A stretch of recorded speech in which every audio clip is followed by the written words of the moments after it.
fairy tale that I wanted was not going to happen. In that detachment, I started grieving the things that I knew weren't going to happen, such as this fairy tale thing that I had hoped could have existed. Because with me, I was 1 minute like, oh, I'm free.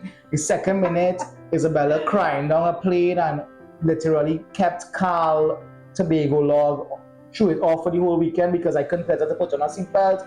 I've probably been super rigid. Remember, I didn't try to speak to his dad that night, but I called him at 6 a.m. the very next morning because I didn't sleep that night. That night I didn't sleep.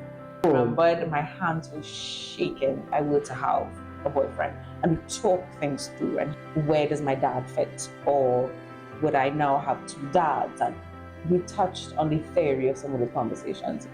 Two Heineken and a night out. It was never like a whole night tea. No. It was always the story. What is the example that I want to set? Because whether we realize it or not, and most people are coming around to it, the example of whatever happened with our parents is the example that we take into the core thing for us. Mm-hmm. There's a lot of work that goes into undoing or into writing the story, and that's fine. I'm sure my son is still going to need therapy on some level at some point. I think it's going to affect the child, it's going to affect him anyway, so I might as well have my sanity in the process.